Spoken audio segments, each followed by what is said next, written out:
Hi dear शिक्षक साथियों, आप सभी का स्वागत है स्टडी विथ राहुल 247 में।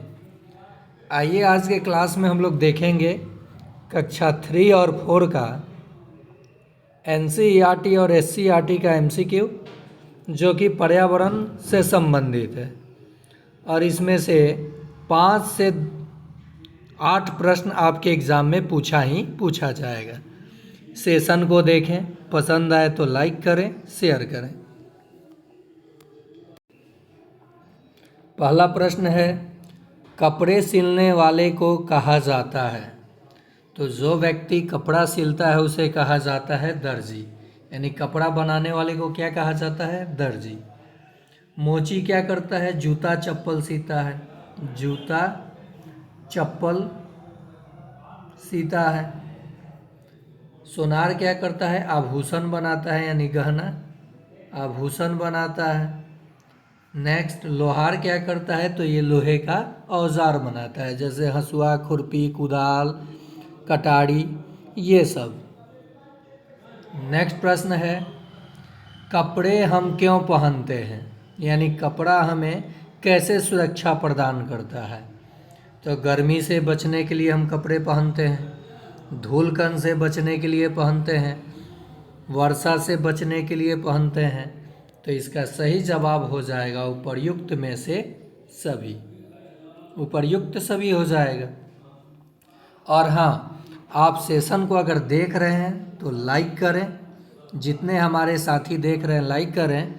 मैं गारंटी लेता हूं कि अगर आप इस चैनल पे अंत तक जुड़े रहे तो 120 प्लस अंक कोई नहीं रोकेगा। नेक्स्ट है, सर्दियों में हम कैसा कपड़ा पहनते हैं? तो सर्दियों में हम ऊनी वस्त्र पहनते हैं। कैसा? ऊनी कपड़ा पहनते हैं। अगला प्रश्न है, कबड्डी के एक टीम में कितने खिलाड़ी होते हैं? तो कबड्डी के एक टीम में 7 खिलाड़ी होते हैं। कितने? 7। अगला प्रश्न है, घर के बाहर खेले जाने वाला खेल है कैरम, शतरंज, क्रिकेट, लूडो। तो आप लोग कैरम, शतरंज और लूडो घर के अंदर भी खेल सकते हैं, लेकिन क्रिकेट मैदान में होता है। तो जवाब निकल के आ जाएगा क्रिकेट। नेक्स्ट है, हम खाना कहाँ बनाते हैं? तो खाना हम लोग रसोई घर में बनाते हैं, और सोते हैं बेडरूम में, नहाते हैं बाथरूम में। चलिए अगला प्रश्न है, मिट्टी का बर्तन बनाता है। तो मिट्टी का बर्तन बनाता है कुम्हार। इसे क्या बोला जाता है? कुम्हार बोला जाता है। निम्नलिखित में सजीव है। तो निम्नलिखित में सजीव कौन सा है? तो पौधा जो है ये श्वसन भी करता है, वृद्धि भी और प्रजनन भी। तो ये सजीवों के मुख्य लक्षण हैं। तो निम्नलिखित में सजीव कौन है? तो पौधा। बाकी तीनों निर्जीव हैं। अगला प्रश्न है, जल के स्रोत हैं। तो जल नदी से भी प्राप्त होता है, कुआं से भी, नलकूप से भी। तो इसका सही उत्तर हो जाएगा उपर्युक्त सभी। सक्षमता 2 में पूछा था कि पृथ्वी पर जल का प्रतिशत, पृथ्वी पर जल का प्रतिशत वैल्यू, यानी कितने प्रतिशत भूभाग जल से घिरा हुआ है। तो आप कमेंट में इसका जवाब ज़रूर देंगे कि कितना % भूभाग पर जल अवस्थित है। अगला प्रश्न है, दिशा कितने होते हैं? तो देखिए ये रेफरेंस पॉइंट हो गया, ऊपर, ये दाहिने तरफ, ये बाएं और ये नीचे। तो ऊपर के तरफ होता है उत्तर, ऊपर तो उत्तर, नीचे तो दक्षिण, और दाहिने तरफ तो पूरब, और बाएं तरफ तो पश्चिम। तो कुल दिशाएं कितने हो गए? 4। कितने? 4। उप दिशा भी होता है, ये उप दिशा है। ये सब क्या है? उप दिशा है। ये देखिए मेन दिशा हो जाएगा दक्षिण और उत्तर। तो उत्तर यानी साउथ और ईस्ट हो जाएगा, ये नॉर्थ ईस्ट हो जाएगा, और ये नॉर्थ वेस्ट हो जाएगा, यानी उत्तर पश्चिम, और ये हो जाएगा साउथ वेस्ट, यानी ये हो गया दक्षिण पूर्व, दक्षिण पश्चिम, और ये ऊपर वाला हो गया दक्षिण पूरब, उत्तर पूरब, और ये उत्तर पश्चिम। तो बिहार अवस्थित इस डायरेक्शन में है, नॉर्थ ईस्ट में, और भारत भी स्थित है मैप में नॉर्थ ईस्ट में ही। ठीक है, चलिए आगे देखते हैं हम लोग। यहाँ पे एक चीज़ मैं आपसे चर्चा कर लूँ कि ये जो ग्लोब है इसके दो ध्रुव होते हैं, उत्तरी ध्रुव ऊपर के तरफ, और ये मान लीजिए भूमध्य रेखा है, 0 डिग्री अक्षांश रेखा को हम लोग भूमध्य रेखा यानी इक्वेटर कहते हैं। तो इसके ऊपर उत्तरी भाग और ये दक्षिणी भाग। पृथ्वी पर कितने ध्रुव? तो 2 ध्रुव, उत्तरी ध्रुव और दक्षिणी ध्रुव। ठीक है, ठीक।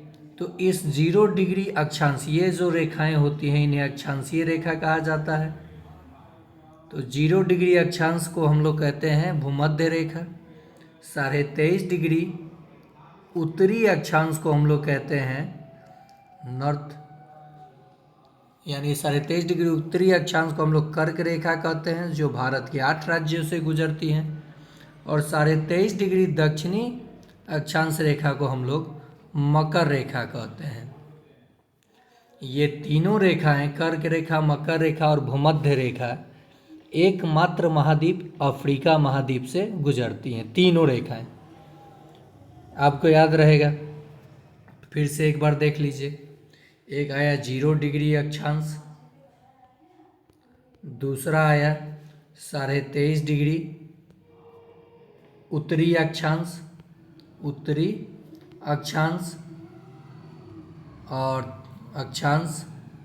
और तीसरा आया 23.5 डिग्री दक्षिणी अक्षांश। तो इसको कहते हैं भूमध्य रेखा, इसको कर्क रेखा और इसे मकर रेखा। चलिए आगे देखते हैं प्रश्न को। चींटियां कतार में क्यों चलती हैं? तो देखिए, ये चींटियों का ना खाने के लिए, ना गाने के लिए, ना ही उनकी प्रकृति होती है। चींटियां जो होती हैं ये एक दूसरे के पीछे चलती हैं कतार में, क्योंकि चींटियां गंध छोड़ती हैं। क्या छोड़ती हैं? गंध छोड़ती हैं। अगला प्रश्न है, हम लोग दीपावली में क्या करते हैं? दीप जलाते हैं, पटाखे फोड़ते हैं, साफ सफाई करते हैं, इनमें से कोई नहीं। तो देखिए, इसका जवाब हो जाएगा उपर्युक्त में से सभी। उपर्युक्त में से सभी। यहाँ पे सीधे कर लीजिए आप सभी। क्या कर लीजिए? सभी। यानी हम लोग दीप जलाते हैं, पटाखे फोड़ते हैं, साफ सफाई करते हैं। हम खाना फ्रीज में क्यों रखते हैं? तो खाना ताज़ा रखने के लिए हम लोग फ्रीज में रखते हैं, ये याद रखिएगा। रबी की फसल नहीं है। तो देखिए, सरसों अभी ठंडी में जो फसल बोई जाती हैं वो सब रबी की फसल है। तो रबी की फसल नहीं है। तो कौन रबी की फसल नहीं है? तो धान जो है ये खरीफ की फसल है, रबी की फसल नहीं है। भारत का राष्ट्रीय वृक्ष है। तो भारत का राष्ट्रीय वृक्ष है बरगद। भारत का राष्ट्रीय वृक्ष क्या है? बरगद। कौन ऐसा पक्षी है जो अपना सिर 360 डिग्री घुमा देता है? तो ये हो जाएगा उल्लू। कौन? उल्लू। और कौन ऐसा पक्षी है जो झटके से, ये सीटेट के लिए प्रश्न है, झटके से अपने सिर को घुमा लेता है? तो ये मैना हो जाएगा आंसर। जो जीव मांस खाते हैं उन्हें डैश कहा जाता है? तो जो जीव मांस खाते हैं उन्हें मांसाहारी कहा जाता है। क्या कहा जाता है? मांसाहारी कहा जाता है। जो जीव मांस नहीं खाते हैं उन्हें डैश कहा जाता है?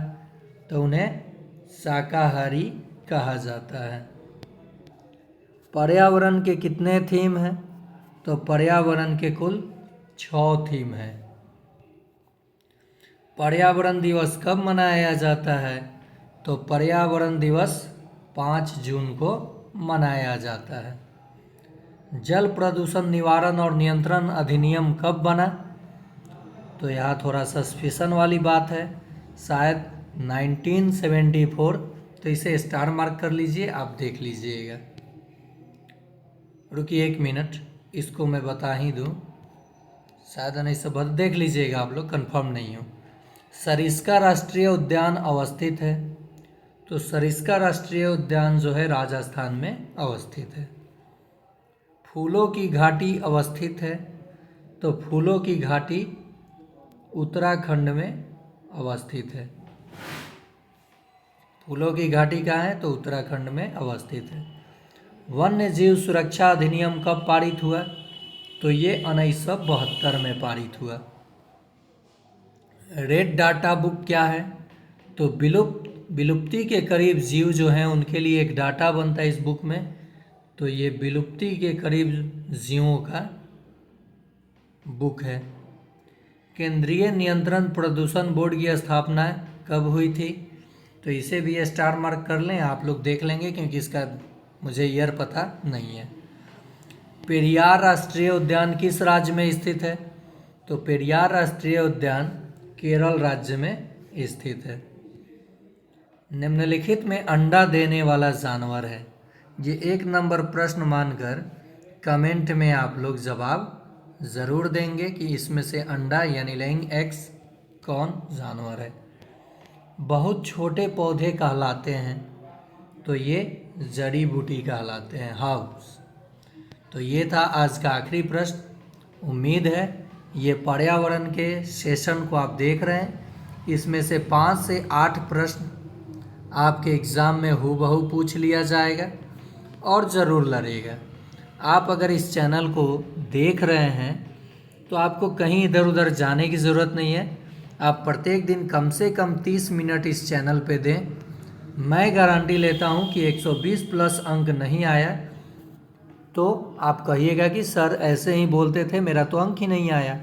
आप मन से 30 मिनट दीजिएगा इस चैनल पे, तब ये नहीं कि 2 सवाल देख लिए बाकी छोड़ दिए, तो आपको नहीं समझ में आएगा। तब आप कहीं और जाइए, इस चैनल पे आपकी ज़रूरत मुझे नहीं है। फिर मिलते हैं अगले पार्ट में किसी दूसरे सब्जेक्ट के साथ।